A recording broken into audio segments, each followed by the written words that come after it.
Hello students, welcome to the literature's grace. आज हम बात करेंगे फ्रांज काफ्का के one of the most important work as well as one of the most popular work the Trial की।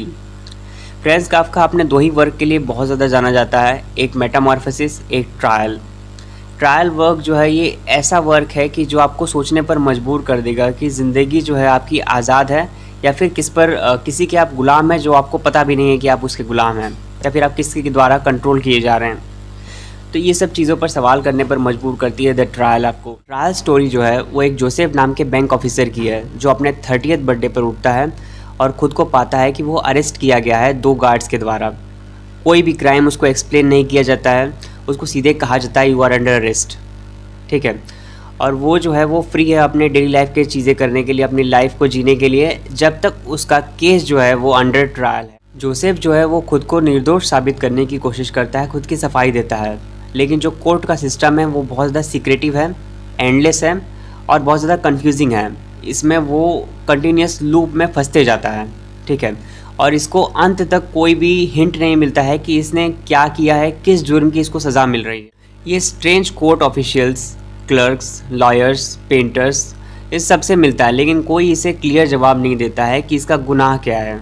Everyone is part of the system but no one has real power. और किसी को पता भी नहीं है कि रियल पावर किसके हाथ में है, कौन उन लोगों को कंट्रोल कर रहा है। जोसेफ का जो लॉयर है वो यूजलेस है, वो जितना केस को हैंडल करने की कोशिश करता है उसको और ज़्यादा पेचीदा बनाते जाता है।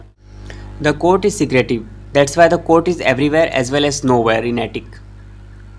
जो रूम्स हैं वो रैंडम हैं, जो ऑफिसेज हैं वो हिडन हैं, और ये एक मेज़ की तरह फील होता है। ये एक भूल भुलैया की तरह है जहाँ पे इंसान जो है जाता है और फंसते जाता है। यहाँ पे उसको बुलाया जाता है लेकिन ये नहीं बताया जाता कि तुम्हें कब आना है, किस वक्त पर आना है, किस जगह पर आना है, कुछ नहीं बताया जाता। और जब वहाँ पर वो लेट पहुँचता है ढूंढते ढूंढते, तब भी उसे डांट पड़ती है कि तुम इतना लेट क्यों आए हो। उसे समझ ही नहीं आता है कि वो उसके साथ हो क्या रहा है।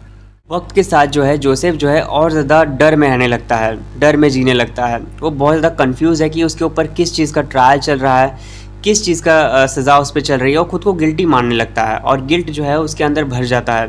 उसको ऐसा लगने लगता है कि उसने कोई गुनाह किया होगा तभी उसे सज़ा मिल रही है, भले उसे पता नहीं है कि उसने क्या गुनाह किया है। इस भ्रम में जो है वो अपनी ज़िंदगी जो है जीने लगता है, उस डर में जीने लगता है कि उसने क्या गुनाह किया है, क्या सज़ा मिलेगी और क्यों सज़ा मिलेगी, कुछ उसे समझ नहीं आता है। बस उसकी ज़िंदगी जो है कि यूज़लेस हो जाती है, एक एक्सिस्टेंशियलिस्ट की तरह, जो जिसके ज़िंदगी का कोई महत्व नहीं है, जो दूसरों के द्वारा कंट्रोल की जा रही है, और उसे पता भी नहीं है कि उसने क्या किया है। 1 साल तक होपलेसली स्ट्रगल करने के बाद, गिल्ट में जीने के बाद, एक दिन 2 लोग आते हैं और उसे जो है वो क्वेरी के नाम पे शहर से बाहर ले जाते हैं। वहाँ ले जाकर उसे वो एक सुनसान जगह पर उसे चाकू से मार देते हैं और लास्ट में ये कहते हैं कि जो जोसेफ था वो कुत्ते की मौत मरा शेम से, ठीक है। उस बेचारे को पता भी नहीं था कि उसका कसूर क्या है और उसको सज़ा दी गई, सज़ाए मौत।